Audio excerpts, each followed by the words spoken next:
This is the NegusPedia and Negranica. We talking about Moses, the lawgiver, and we're talking about the Exodus, and we're trying to give you the right chronology because the way the Britannica and all the European chroniclers chronicle it is always wrong.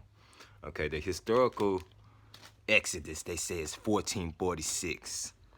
All of the Europeans, modern day archaeologists, the last date they came up with was 1446 for the Exodus. And I didn't agree with it. I still thought it was off. And I explained the reasons on the last few programs, but we do know the Exodus took place between the 13th and the 18th dynasty. And I have long been saying this for over 15 years that it took place exactly 1666, if they want to say BC. And it's historically chronicled wrong by all of the European chroniclers. So I'm going to read off my notes the way I believe that it should be chronicled, because this was the historical Trojan War period, and the period where all of the, if it's a war going on, a world war going on, it's like Armageddon. Ain't nobody chronicling the times doing the journalism of the day accurately. If the whole empire was in conflict for like 300 or 400 years, continually every year, year after year, fighting each other and destroying one another's kingdoms, and all these kingdoms that had the traditional records with their boundary stones or their memorials or their landmarks, they came to an end. The kingdoms were destroyed and left in the ruins. So somebody later, who was the Greeks and then the Romans, they later find all of these ruined cities, ruined buildings, the Acropolis in Greece, the ruins in Egypt, They find it in the ruins, and then you're digging and figuring it out doing archaeology, looking at the wall reliefs, looking at the times. But if you don't know the traditional people of that story, then you ain't gonna never really know what really happened. So, the book of Joshua mentions who all of the hieroglyphs on the walls in Egypt always mentions Osiris. And now the way the Europeans have taken the story of Osiris, they have taken it and made him out to be the god of the underworld, the god of the dead. But actually, he was just a man from the kingdom of the Amorites, from Amuru. He was the first Amorite king of Egypt. There's a passage in the book of Joshua that talks about Osiris. I chronicled that period to 2091 BC. And this was right after they tried to build the Tower of Babel. The Tower of Babel, and the earth was divided into 3 parts.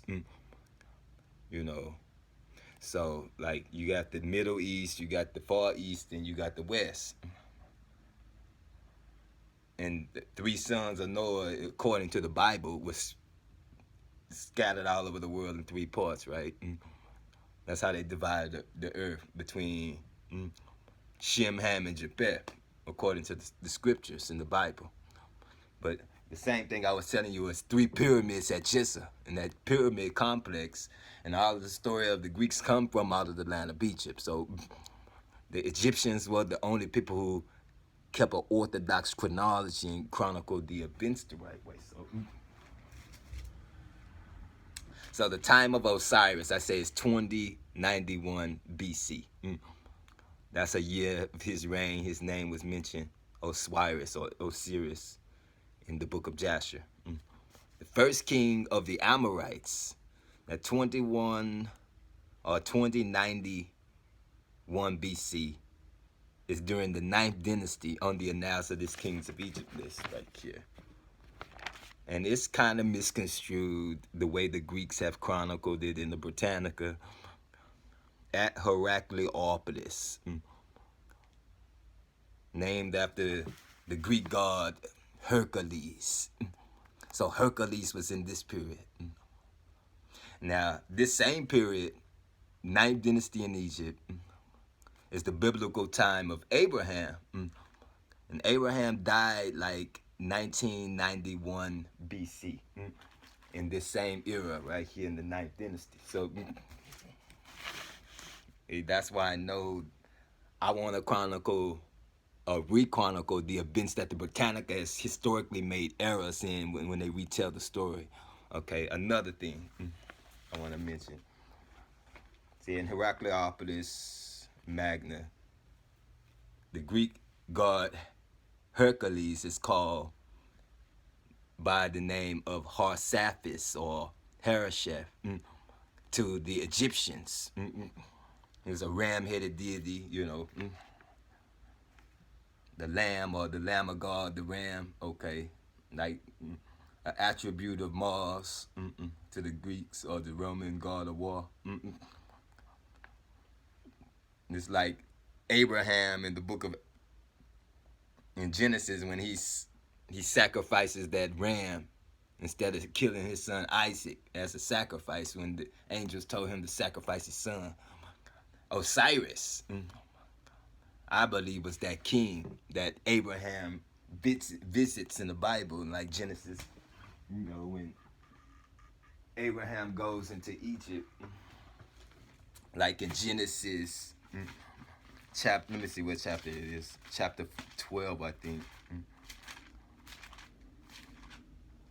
Genesis chapter 12, 10, when it says, the call of Abraham. And there was a famine in the land, and Abram went down into Egypt to sojourn there, for the famine was grievous in the land. And it came to pass, when he was come near to the enter in Egypt, that he said unto Sarah his wife, Behold, now I know that art a foul woman to look upon. Therefore, if shall come to pass, when the Egyptians shall see thee, that they shall say, This is his wife. And they will kill me, but they will save thee alive. Say, I pray thee, thou art my sister, that it may be well with me for thy sake, and my soul shall live because of thee. And it came to pass that when Abram was coming to Egypt, the Egyptians beheld the woman, that she was very fair. The princess said also of the Pharaoh saw her. The Pharaoh saw Sarah, okay, in the time of Abraham in the book of Genesis chapter 12. Okay, that's 12:15. That Pharaoh of that day was Osiris. So they were coming into the land of Memphis, which was ruled by the Canaanites. Ruling class was the Amorites, was the ruling class of Canaan. They came into the land of the Amorites. Amorites are dark-skinned black people. So, and they had took over lands that was said not to have belonged to them, but they usurped it. They took it by force, according to the biblical count. Okay, Noah gave that land to the sons of Shem, but Ham's son, who had the curse on him, Canaan, the youngest son, had so many sons, and they were more numerous than Shem's son, that they went and took the land by force, being more numerous than the sons of Shem. So now they have a king. His name is Osiris. 8th dynasty, I say, of Egypt. 9th dynasty at Heracleopolis. 13 kings, including Meribri Kaheti the first and Nebkari Kaheti. So it says from the period 8th dynasty is 2174 through 2155 at Heracleopolis, 2154 through 2100 BC. So 2091 is what I'm looking for. 10th dynasty at Heracleopolis is 2154. No, 2100 to 2052. So it would have actually been the 10th dynasty of Egypt, which it has nobody named on the kings list in the 10th dynasty. But that is the first king of the Amorite period, when the Amorites ruled over the place the Greeks call Heracleopolis, which is named after Hercules. Okay, so this is when Abraham came into the land of Egypt, and the Pharaoh was Osiris, and he saw the man's wife, who he said was his sister. Okay. And she was taken into the Pharaoh's house and treated Abram well for her sake. And he had sheep and oxen, and he had asses and men servants and maid servants and she asses and camels. And the Lord plagued the Pharaoh and his house with great plagues because of Sarah, Abraham's wife. And the Pharaoh called Abram and said, "What is this thou hast done to me? Why didst thou not tell me that she was thy wife? Why thou say, this is your sister? Why you ain't tell me that? I might have taken her to be my wife." Okay, start right there. So this biblical Sarah is spelled Sarai, Sarah. In the Egyptian hieroglyphs and the wall reliefs all over Egypt, when you look at the temple of Osiris, you see this other female figure called Isis. Isis, Sarah. Okay, it's some type of connection right there.